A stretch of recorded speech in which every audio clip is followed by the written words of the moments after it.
Hello to all lovers of books, films, and fandom. You found your way to Adaptation, the vlog that welcomes you with open arms. Can you feel me hugging you? Can you? The host currently invading your personal screen bubble is Jessica Dunn, moi, and I am so excited about the vlog this week. If you've been watching us for a while, you may know about our annual vlog topic where we list books that we would love to see as film adaptations, and then eventually we get around to dream casting the books that we've chosen.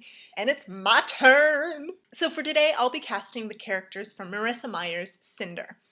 Sort of. So I'm actually gonna cheat a little bit. Yes, my choice in September was Cinder, which is the first book in the Lunar Chronicles by Marissa Meyer, which are futuristic retellings of several well-known fairy tales. And as part of the series, I just couldn't pass up the opportunity to cast as many characters as possible, so I've chosen to take the main characters from the overarching storyline. Deal with it! That being said, that means we have 4 books worth of main characters that we have to cast, so let's get moving! The heroine of our first novel, Cinder, is a cyborg in her late teens who works as a mechanic in New Beijing. She's assumed to be of European descent, even though it transpires that she's actually not from Earth at all, and is written to have dark hair. She's gotta come across as sturdy and self-sufficient, and for this reason I've cast Chloe Bennett, who plays Skye in the Agents of S.H.I.E.L.D. series. I think she would be able to convey the right sense of mechanic competence even despite Cinder's youth, and she still has the same sense of vulnerability that would do well to humanize the character, which is important for a cyborg. Moving on to Cinder's love interest, Prince, now Emperor, Kai, is the heartthrob of New Beijing, which means he's gotta be both good-looking and charming. But equally important, the actor playing Kai has to portray the same down-to-earth, approachable quality and kindness that helps him to win Cinder's heart. Now, who might be able to do this? I'm thinking Godfrey Gao, who plays Magnus Bane in the Mortal Instruments City of Bones. I think he has the right amount of charisma to come across as a trustworthy politician. That seems like an oxymoron in our world, but Kai makes it work.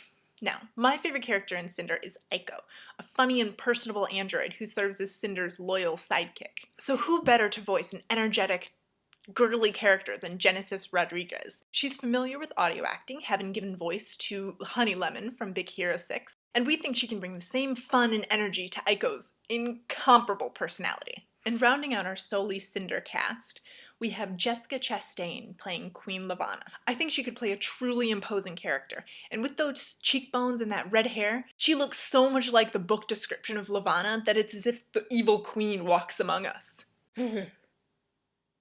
Let's speed this up a little bit. Moving on to the title character in Scarlet, I've decided on Rachel Hurd-Wood to play our fiery, feisty, curly-haired redhead.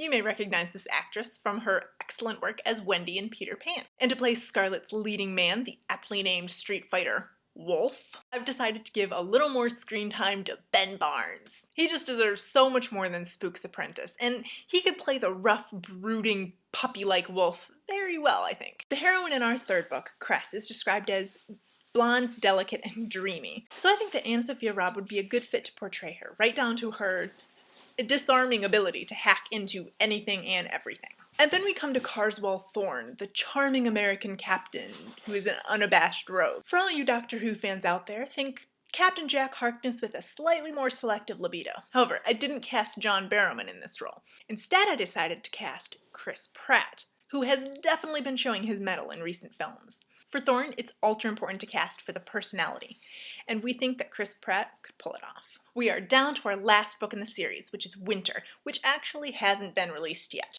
But we've met the main characters in the previous books, so we're going to give a jab at casting them anyway. Winter herself is Lavanna's stepdaughter, and she's rather a tragically beautiful character. She's described as having dark hair and skin and very delicate features. So when it comes to casting her, I really picture Amandla Stenberg, who you may recognize as having played Rue in The Hunger Games. Talk about tragic! With a character like Winter, she's also really fortunate to have someone loyally looking out for her. In this case, Jason of the Queen's Guards. He can be rather forbidding and uptight. Oh, I think I meant to say upright. But he's steadfast and protective of his princess. And for this reason, we've chosen Jake Abel to play him. Seriously, just watch The Host, and you'll see what we mean. I was going to ask a couple more characters for you, like Sybil, maybe even Dr. Erlin, but I've already taken too many liberties with this Dreamcast series. So instead, I'd love to hear your input. And also, I'd love to hear what you think about my castings. Just remember, these are my opinions, so please be gentle. And if you want to hear more from Adaptation, go ahead and click subscribe for more of our weekly vlogs and check out our podcast on iTunes. Also, we give you permission to follow us on our various social media sites, the links of which can be found in the info section. Thanks for tuning into Adaptation and hope to see you next week.